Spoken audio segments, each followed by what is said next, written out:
จับกระปูพี่น้องนี่มาแล้วพี่น้อง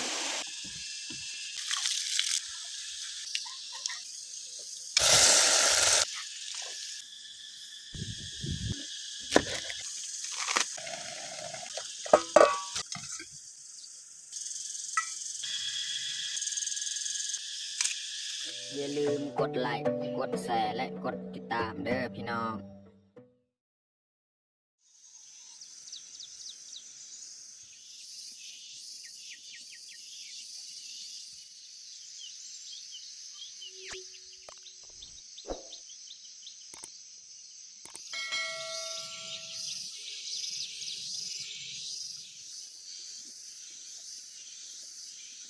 ครับสบายดีแล้วก็สวัสดีเบิร์ดสู้คู่สู้คนเนาะยินดีต้อนรับเขาสู้สองบ่าวยืน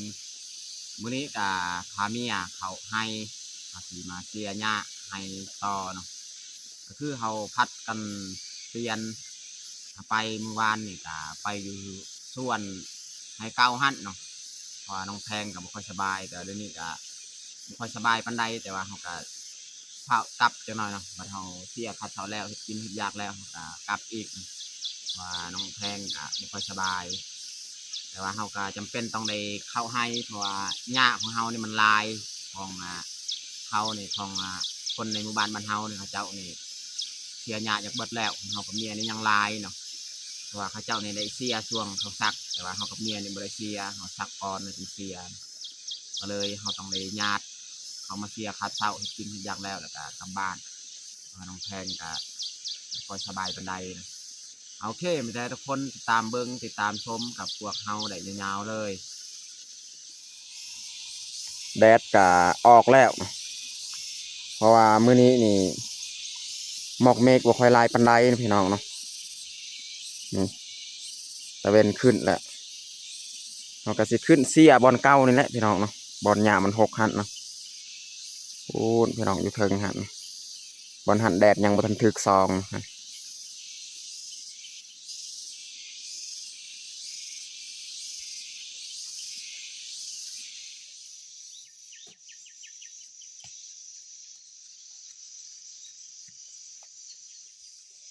นี่แหละบอลเฮาสิเสียหญ้าพี่น้องเบิ่งความมัน6แม่นธรรมดาเลยหญ้าขนาดหมดไตบ่เป็นความมันทีความมันนั่นหญ้าแต่ว่าอยู่เทิงเห็นแค่แน่นิดนึงสีเริ่มเสียเลยนะบอล6 นี่แหละเสีย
อนนี้กาเฮาเสียกาได้สำนีแล้วพี่น้องเฮาเสียไปลุมพูดได้ฮอดนี้ละเพราะว่าหญ้ามันหกพี่น้องเบิ่งนี่บอนที่ยังบ่ทันเสียนี่หกแห้ง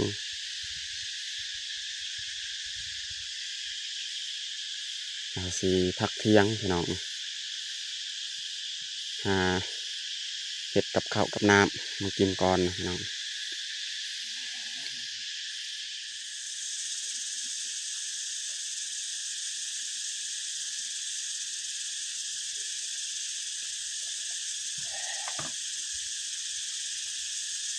ส่วนนี้นี่ยังเสียหญ้า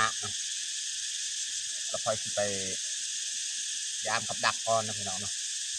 ยามแล้วจะขึ้นมาเห็ดกินเห็ดยากพี่น้องเนาะกับดักที่เราใส่เมื่อวานนี่แหละลองพยายามเบิ่ง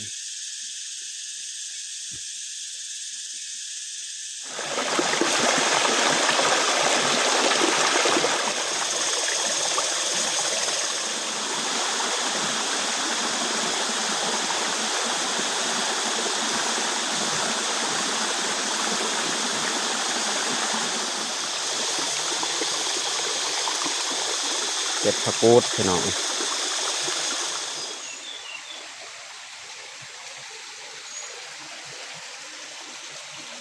อ้าวกับดักอยู่ถึงกันหายไปไซเลย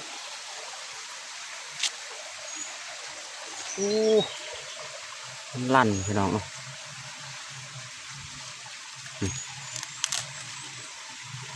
นี่เดี๋ยวมันซูนนี่พี่น้องเบิ่งพี่น้องเบิ่งคนมันติดนี่คนมันติดใส่กับดักสงสัยมันหลุดนี่แล้วก็ห่างคืนอีกอยู่นี่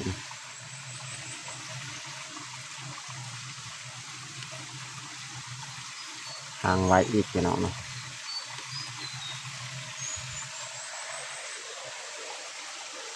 มันเป็นถ้ำนู้มันจะไปตามนี้แหละส่วงยามฝนยามไม่ยังเนาะ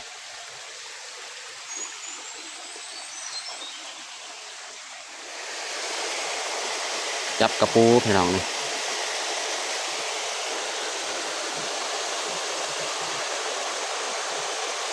กระปูใหญ่พี่น้อง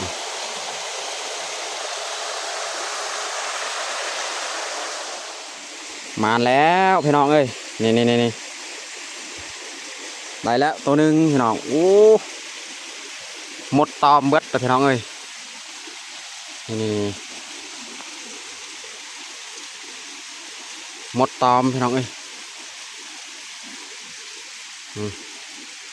มาแล้วโอ้หมดนี่ตอมพี่น้องเอ้ย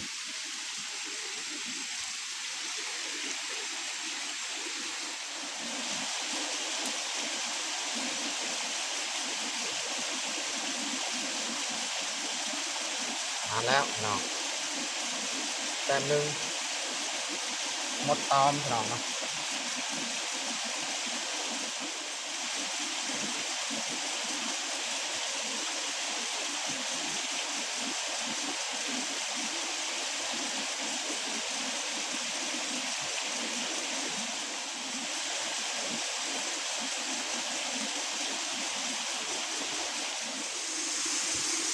ตอนนี้ก็หอดหลังสุดท้ายแล้วพี่น้องยามมื้อนี้ก็ได้แต่แต้มหนึ่งพี่น้อง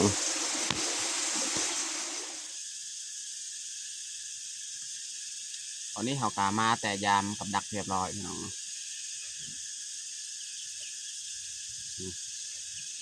ได้ตัวหนึ่งพี่น้องนูแต่ว่าเขาจะเฮ็ดกินมีบ่ทันพี่น้องแล้วก็มีกระปูอีกเนาะจะเก็บผักกระปูเนาะนี่ตัวนี้แหละหมดมันกินนี่แถวนี้เขาสีต้มตะกูดนี่แหละ ส่วนนูเนี่ยเอามือบ้านมื้อนี้เฮ็ดบ่ทัน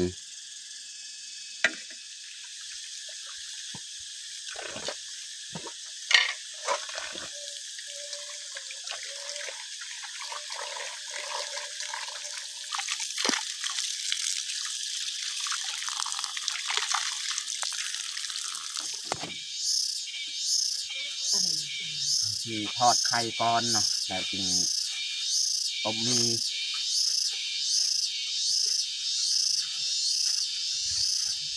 ีใส่ผักพี่น้องเนาะ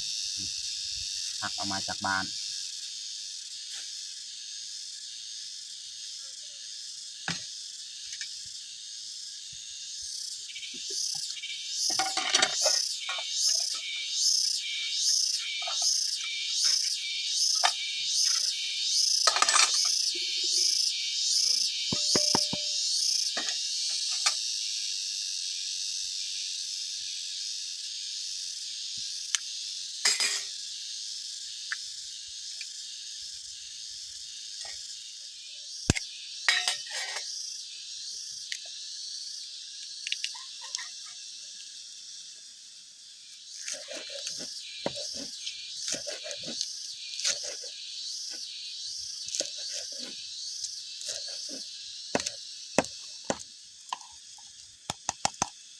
แล้วนี่เขาตำพริกกระเทียมจากบ้านเรียบร้อยแล้ว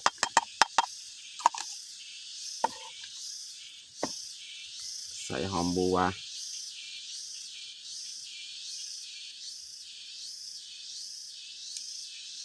ใส่เกลือใส่ผงนัว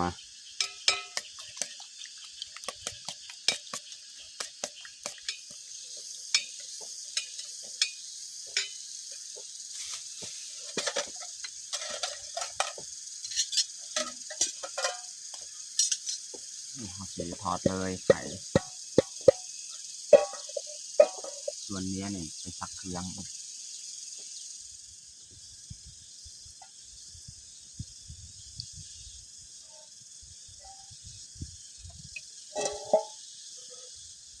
ใส่น้ำมันพี่น้อง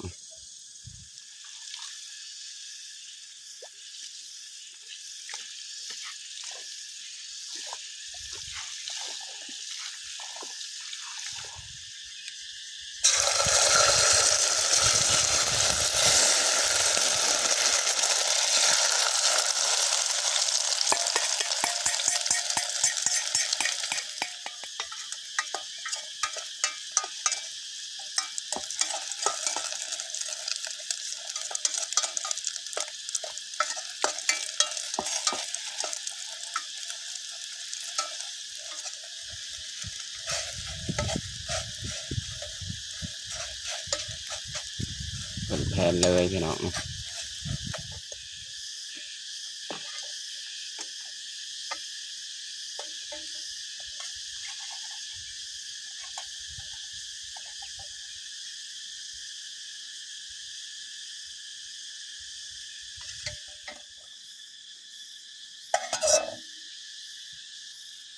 เรียบร้อยทอดไข่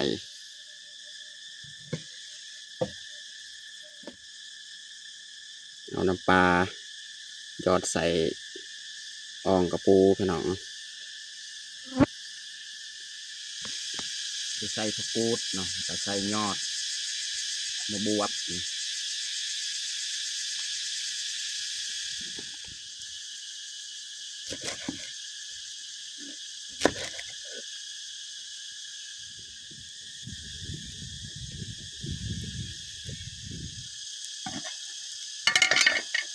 อันนี้เขาใส่ไปก่อนเนี่ยมันกระปูพี่น้องไม่ได้ใส่ผักเลยแล้วจึงเอามีลงน้ำลัง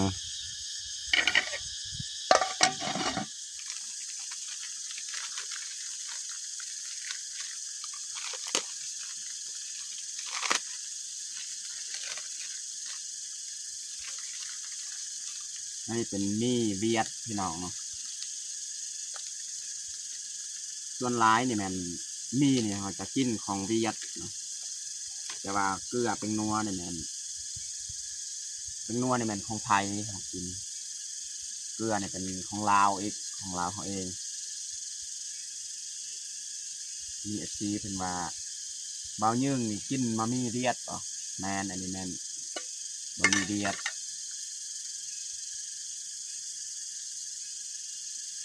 ส่วนร้ายเนี่ยแมนคนเดียดขึ้นมาขายเครื่องอยู่บ้านเฮาเนาะจะเป็นคนเดียดแต่ว่าก็คนเดียดกับขายของไทยจะมีพี่น้อง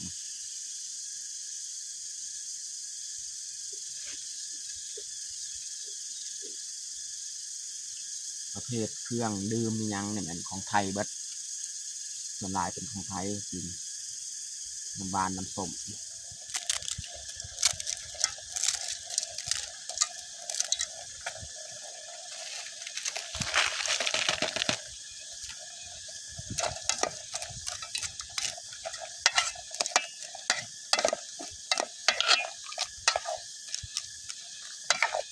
อันนี้เป็นกระปูต้มอ้องมันห่อเอาออก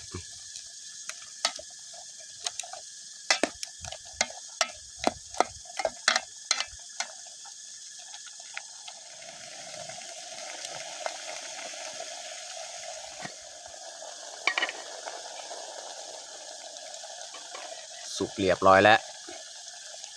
ต้มบะหมี่ของเฮา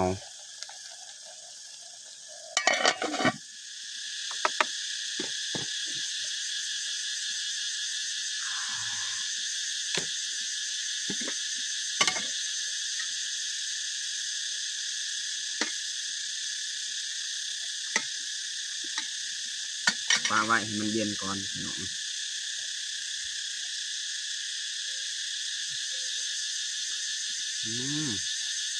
มันดีพี่น้องเนาะของกระปูนเนาะ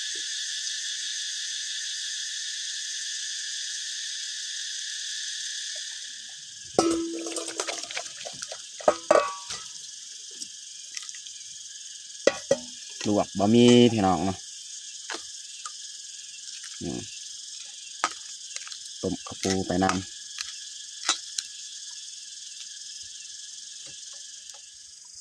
ตอนนี้ก็เรียบร้อยแต่งข้าวของเฮาต้มบะหมี่ใส่ผักแล้วก็ใส่กระปูน้ำทอดไข่สำหรับอาหารเที่ยงของเฮากับบัดซุนี้แหละตอนนี้ก็เรียบร้อยเฮาแต่งข้าวของเฮาแต่เฮาจะลงมือกินข้าวเที่ยงเลย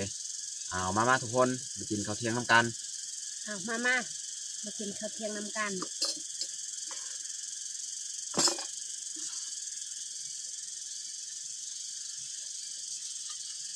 ทอดไข่ต้มมีอาหารนี้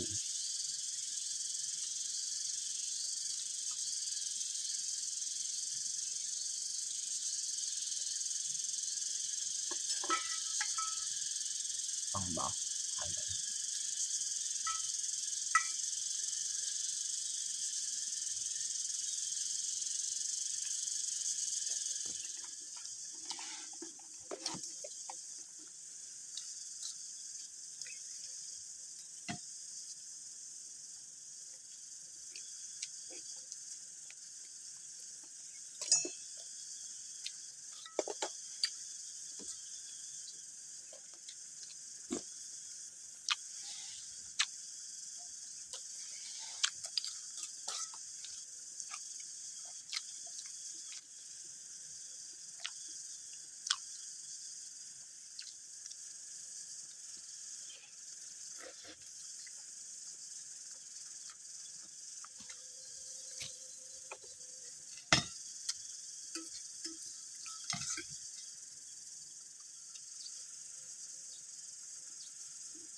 นี่ก็หลังจากกินข้าวกินน้ำแล้วก็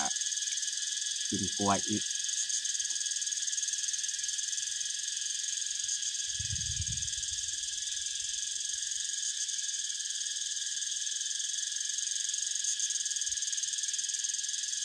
ไปโอ้ย